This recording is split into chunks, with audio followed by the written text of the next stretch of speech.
Hi, and welcome to my discussion of my project for collaborative classroom critique using the assistance of the Microsoft OneNote online technology tool and the collaboration space within that tool. The purpose of this project is to serve my 5th and 6th grade middle school visual arts students and provide them with a place to post and critique each other's work. This is in accordance with a DBAE art approach. Discipline-based art education is what I use in my classroom.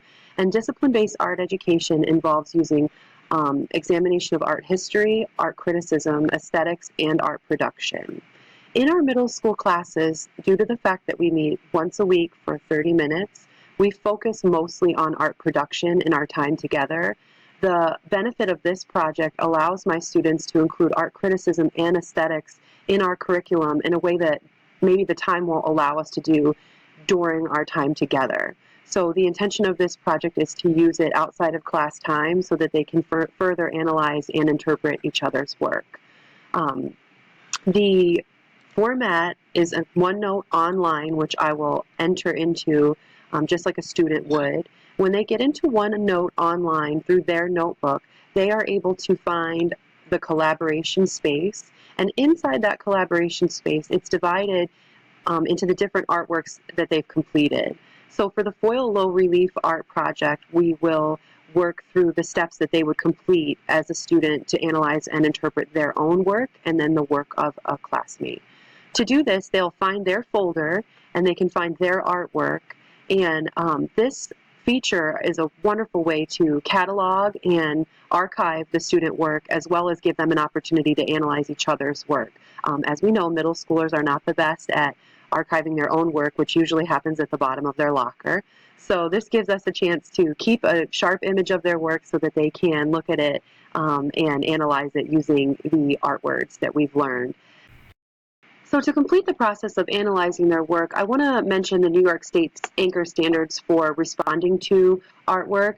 This is the basis for this activity in the standards, and the function of completing this activity will allow the students to interpret and analyze the subject matter and characteristics, form of the media, and also they will develop and apply a relevant criteria to evaluate a work of art.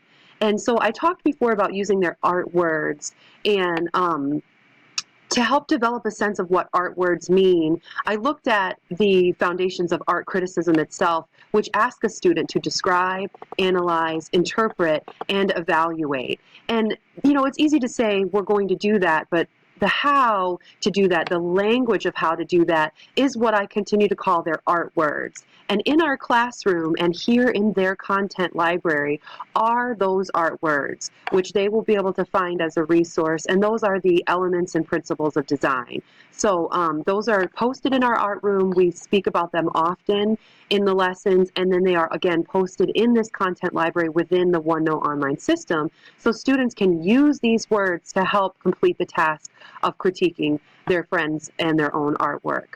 In addition to that image in the content library, if you go back to each lesson, at the beginning of the lesson, I also include the art target. And that, again, allows the student to refer back to what our learning objectives and goals were for the lesson, and then they can find those particular art vocabulary words that we use to help us build our knowledge and complete the lesson. And that's always going to be available here at the top of the list of students so that they can refer back to it, even if the art target is long gone and we've since erased it and moved on to a new target.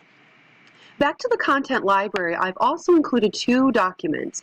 The art self-assessment, where a student is able to assess their own successful completion of a critique, and the critique guidelines themselves. So talking about describing, analyzing, interpreting, and judging, I'm asking the students to look at the art and describe the supplies, methods used. Think about the art target. If they need to, they can look at the art target.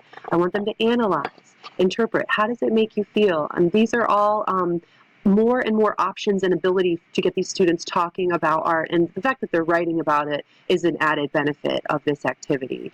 And so as they complete this task, they will copy and paste it back into or next to their image, and then another student can come along and do the same thing, so we can build layers of critique within a single image where the students can continue to dialogue about their work. In my paper, I talked about the art of critique, and the real basis of this entire activity is to enable kids to talk about art, to give them the tools that they need to be successful, to critique one another, and to have a culminating experience with their art project that involves more than just hanging their art on a bulletin board to display it. I really want the kids to go back and think about their learning, think about their art targets and the goals that we set at the beginning of a lesson, so that they can ask themselves, you know, did I achieve those goals? Did I create an abstract art project with activated negative space? And if we can continue to talk about our art meaningfully using the terms associated with the lesson, then they will only be more and more successful, you know, within the art room and outside of the art room as well. So I'm excited about the opportunity that this OneNote online collaboration space is going to provide my students with a culminating activity to complete an art lesson and critique each other and themselves. So thank you for spending some time listening to my report, and I hope you'd enjoyed it.